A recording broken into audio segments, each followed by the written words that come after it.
Любой путь лишь один из миллиона возможных путей. Поэтому маг всегда должен понимать, что путь это только путь.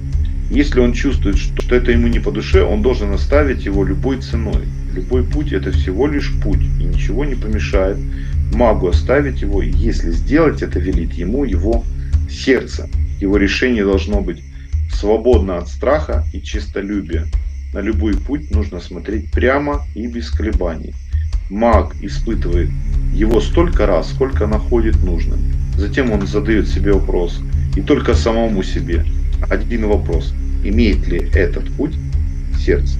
Если вам не нравится то дело, которое вы занимаетесь, это как раз относится к этому, то оставьте его, не тратьте на это время, потому что жизнь становится ваша пресной. Если вам не нравится человек, с которым вы живете, то не стройте иллюзий о том, что вы можете исправить его, вылечить его или изменить его.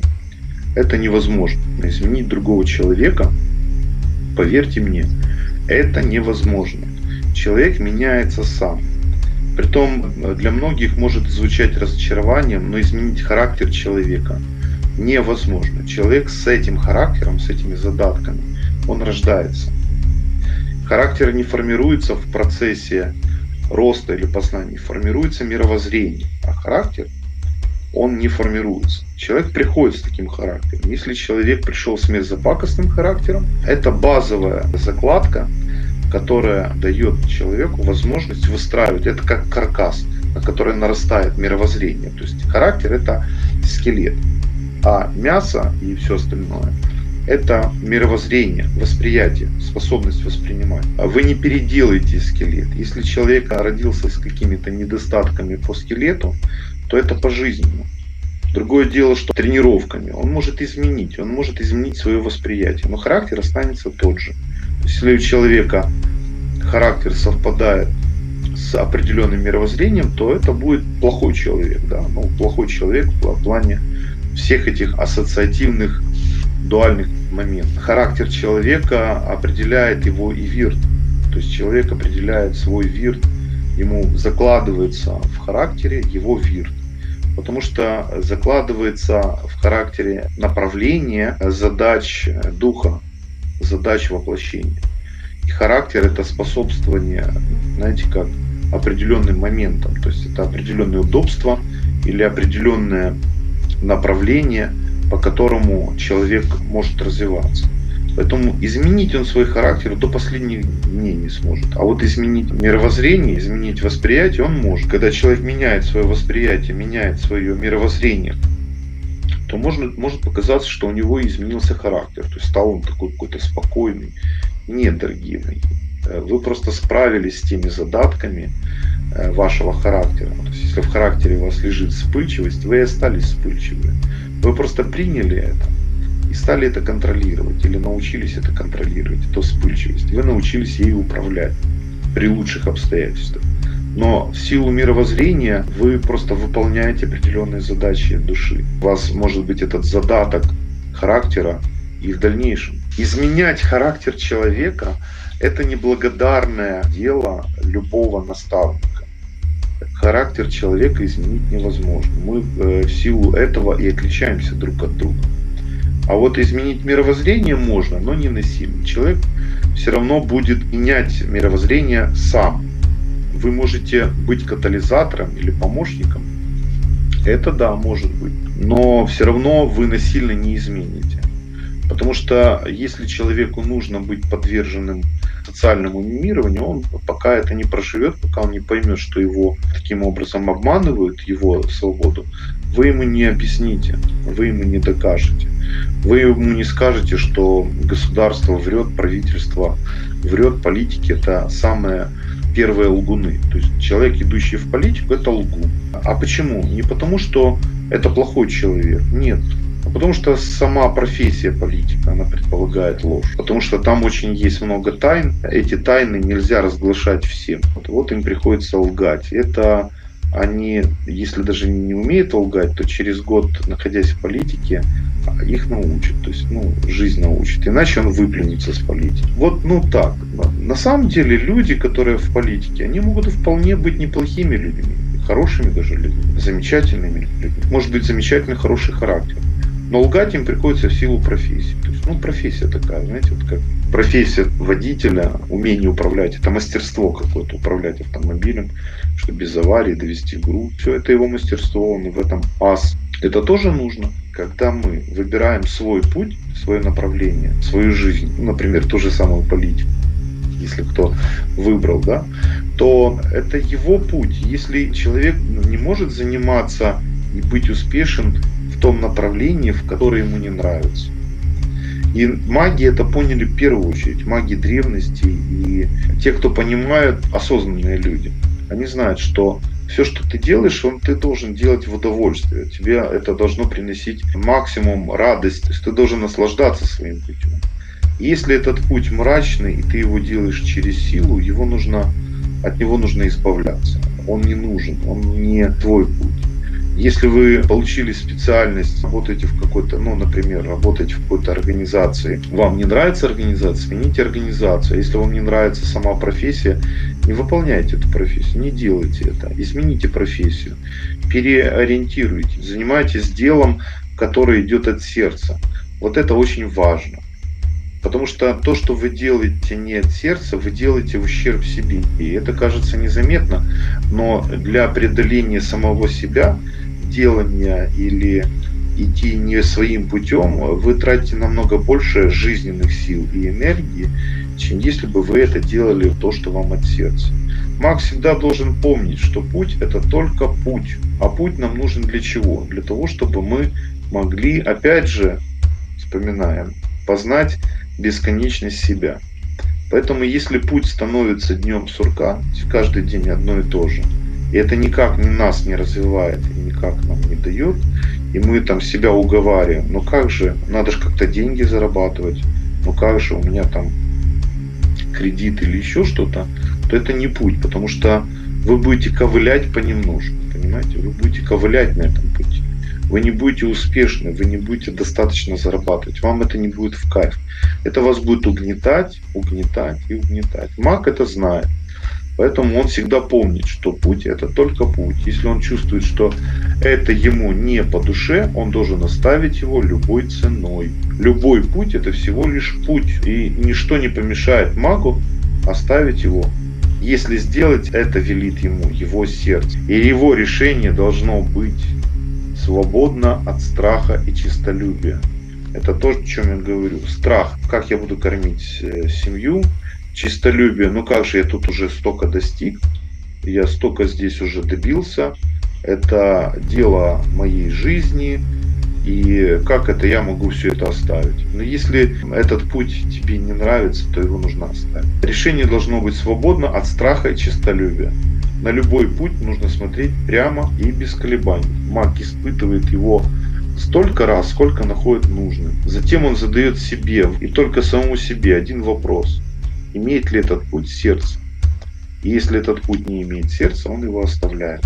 Те, кто стал на путь сознания, а я называю магами тех, кто может назвать себя смело осознанным человеком. То есть осознанный человек – это тот, который руководствуется духом, а не телом.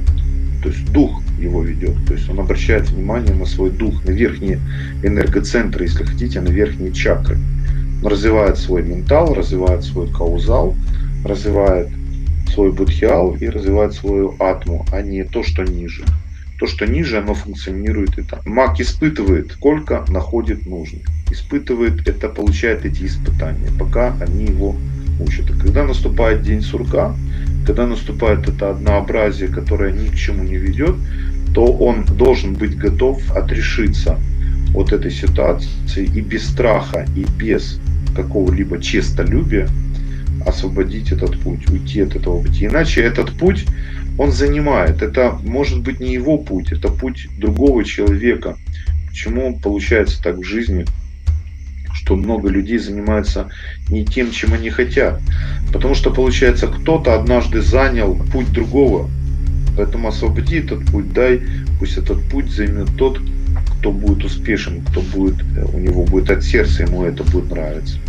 Поэтому не делайте ничего из-под палки, не делайте из принуждения, даже если это какое-то внешнее принуждение. Делайте это от сердца. Да помогут вам в этом боги. Потому что, конечно, решиться на многие шаги, страх иногда оказывается больше. Но мы уже говорили, что страх это всего лишь навсего непонимание или незнание. Если мы хотим познать, если мы хотим испытать, если мы хотим познать бесконечность самих себя, своей природы, духовной природы, то путь всегда должен быть, знаете, как подвижным. Это не может быть выбрал свой путь и как бурлак на Волге тянешь эту баржу против течения. Нет. Путь меняется, он виляет. Если мы привыкли идти прямолинейно по пути, то нужно не забывать, что наш путь извилист. И мы просто иногда по этому извилистому пути мы идем на пролом. То есть, можно же пройти по тропинке, мы идем через кусты, через какие-то непролазные дебри, понимаем, что мы заблудились, находим путь, это путь не наш. Поэтому нужно следить за тем, каким путем идешь. Знаете, жизнь человека, который идет своим путем, она полна радости. Человек, который маг, который идет своим путем, даже испытания ему в кайф, даже какие-то трудности ему в кайф. Ему эти трудности бросают вызов, и у него появляется азарт, ему охота сражаться. И у него все происходит легко. Со стороны может казаться, что он сражается, и у него тяжелый, трудный путь, но это со стороны. Со стороны это всегда субъективное видение, потому что всегда будут завидовать успеху успешного, и неудачам будут злорадствовать. Это оба зла на букву «З». Знаете, зависть и злорадство.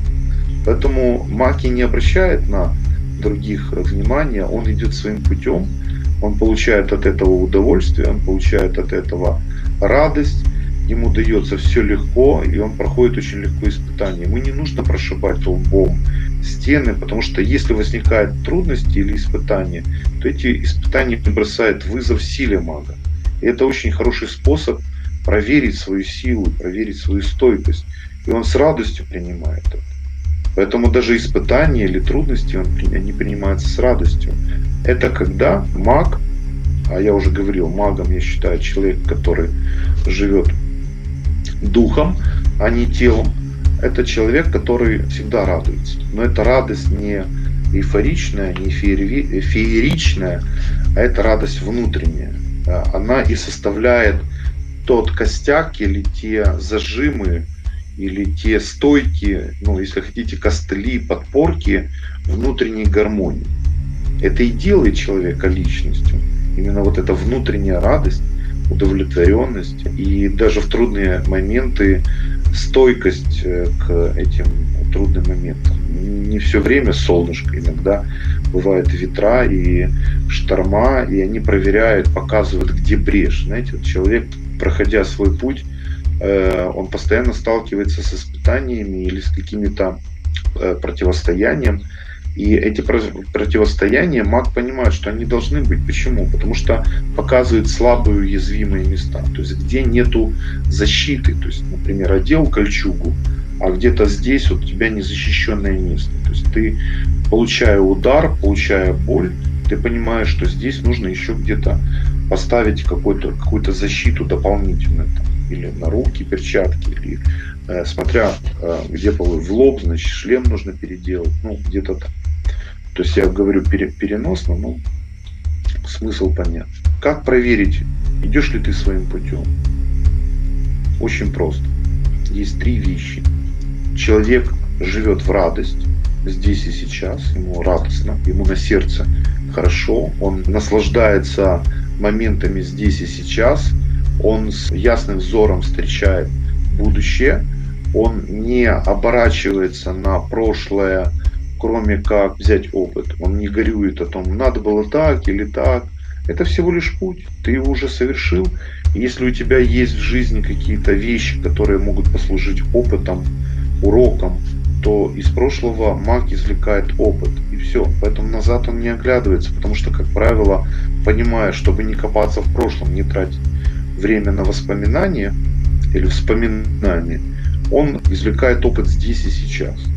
Если вспоминает прошлое, то опять же для того, чтобы использовать прошлое для настоящего. А его взор, вот первый принцип, его взор, его путь легок, он с надеждой, верой смотрит вперед. Ему хорошо идти по жизни. Он встречает каждое утро с радостью. И у него внутри внутренняя радость, которая не выплескивается наружу, то есть не показывает всем: посмотрите, я радостен, посмотрите, чего я достиг. Нет, он свои достижения наоборот скрывает, потому что делиться радостью — это последнее дело. Это настолько разоряет наше внутреннее естество, вот поэтому мы внутренне не сгармонизированы. Поэтому, когда у нас внутри радостно, когда мы веселы, когда мы оптимистичны, то мы этой энергией мы излучаем. Генератор — это как сердечник генератора, который излучает вот эту радость и вдохновляет и наполняет других этой радостью. Это внутренняя гармония, спокойствие в завтрашнем дне. Это исходит из внутреннего состояния, не внешнего состояния. Я вам хочу сказать, что сколько бы вам ни дать возможностей там, материальных или других, то, в чем вы имеете недостаток, если вы внутри разбалансированы, то вы будете все равно истерить и на этот достаток. Когда вы внутри сгармонизированы, когда вы легко идете по жизни, это ваш путь. Это путь от сердца. Вот это самое главное. Понять свой путь можно только отследив свое внутреннее состояние, не внешнее. Когда человек заблудился, он может заблудиться, например, в лес, да? Он заблудился только тогда, когда он не заметил, как он зашел.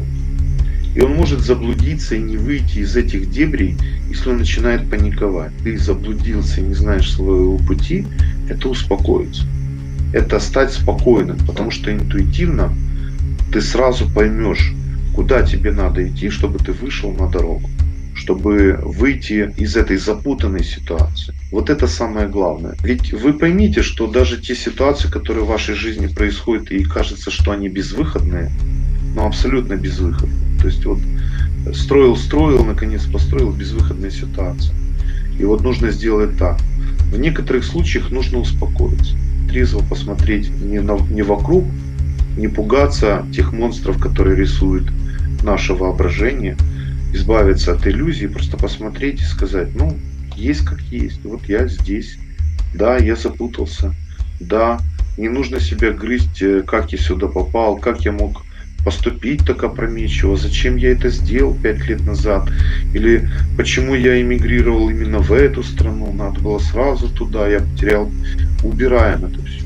Внутреннее спокойствие, я здесь и сейчас, у меня есть определенный опыт, у меня бы этого опыта не было, я бы не понимал той ситуации, в которой я нахожусь, если бы у меня этого не было. Я даже не сказал бы, что да, 5 лет назад я совершил не то направление. То есть 5 лет назад я познакомился не с тем человеком, 5 лет назад я эмигрировал не в ту страну. Как бы я это узнал, если бы не был здесь и сейчас?